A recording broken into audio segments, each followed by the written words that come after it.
Lukas 11 ayat 29 sampai 32. Tanda Yunus. Ketika orang banyak mengerumuninya, berkatalah Yesus, "Angkatan ini adalah angkatan yang jahat. Mereka menghendaki suatu tanda, tetapi kepada mereka tidak akan diberikan tanda selain tanda Nabi Yunus.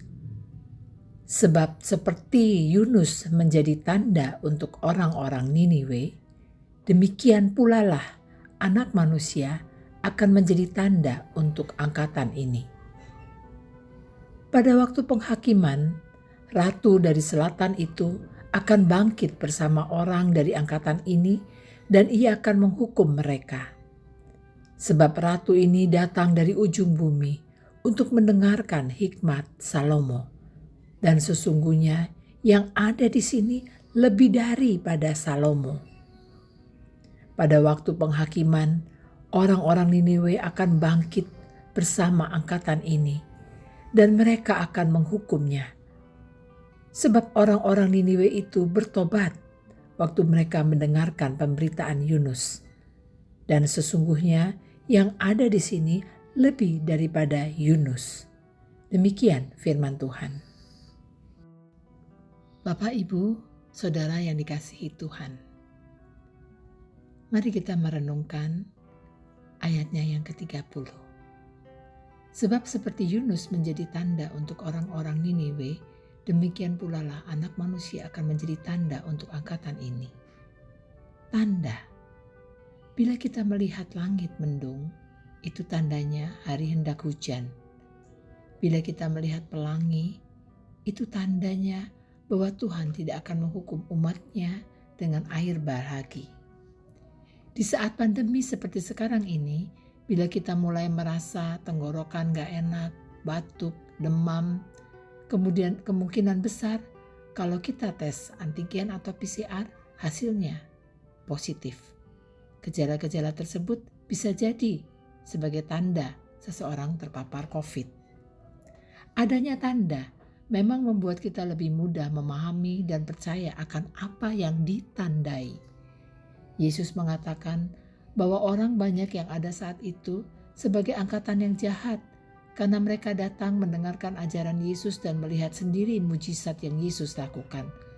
Tapi sepertinya mereka masih meragukan Yesus atau tidak percaya kepada Yesus dan masih menuntut tanda dari Yesus.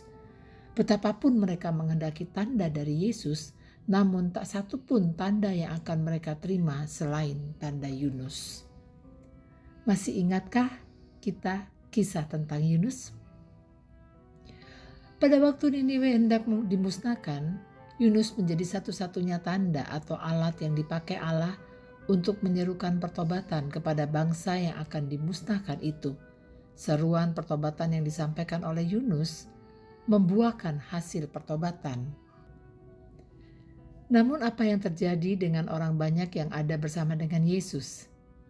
Mereka datang dan mengikut Yesus untuk mendengarkan ajarannya, dan mereka menyaksikan sendiri perbuatan mujizat yang dilakukan oleh Yesus atau mendengarkan kesaksian dari orang-orang yang mengalami kesembuhan yang dilakukan oleh Yesus.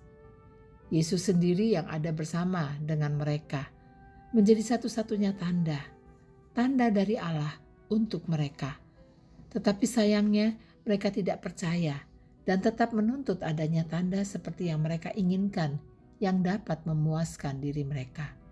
Jangan-jangan hal itu terjadi juga dengan kita saat ini. Kita tidak puas dengan firman Tuhan yang kita baca dan dengarkan.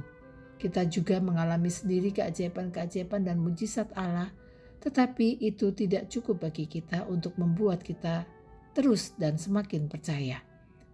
Mungkin saat tertentu kita percaya, tetapi di saat lain kita ragu, bahkan mungkin tidak percaya kepadanya. Kita masih minta tanda untuk memuaskan diri kita. Kita akan puas bila tanda yang ada, yang terjadi seperti yang kita inginkan.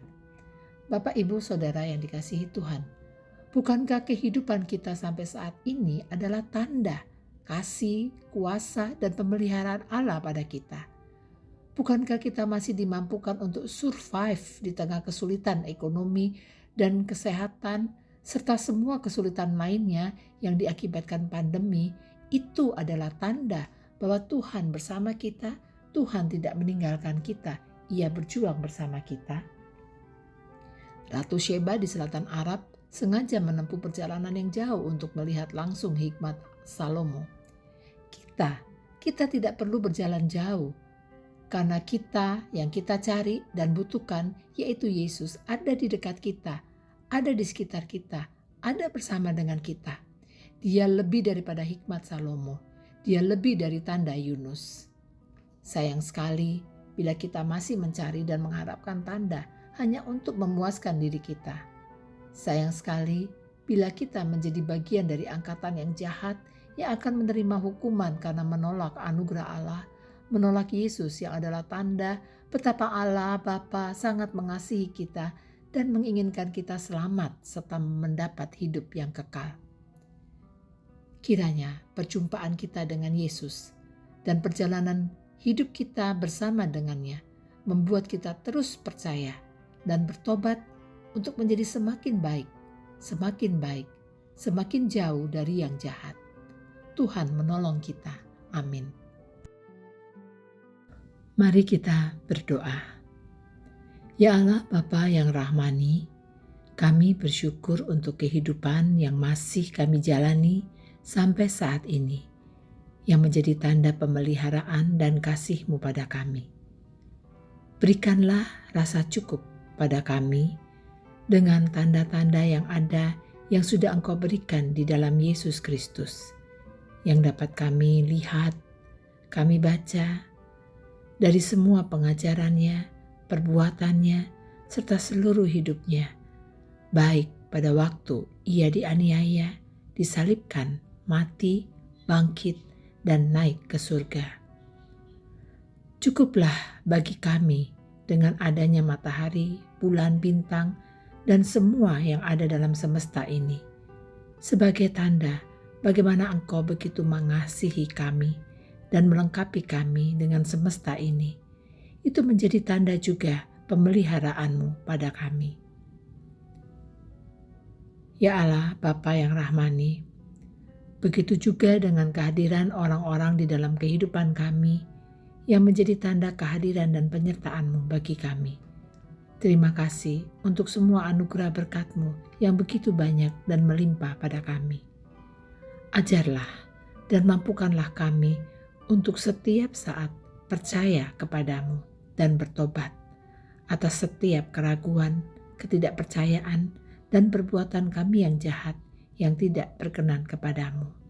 Serta ajarlah kami untuk tidak selalu menuntut adanya tanda dari Engkau sehingga kami dapat percaya kepadamu. Terima kasih ya Allah, Bapa yang penuh kasih, untuk semuanya serta untuk hari ini. Kami akan melewati malam ini dalam perlindungan-Mu, dan esok bangun dengan kekuatan serta harapan yang baru di dalam Yesus Kristus Tuhan kami. Amin.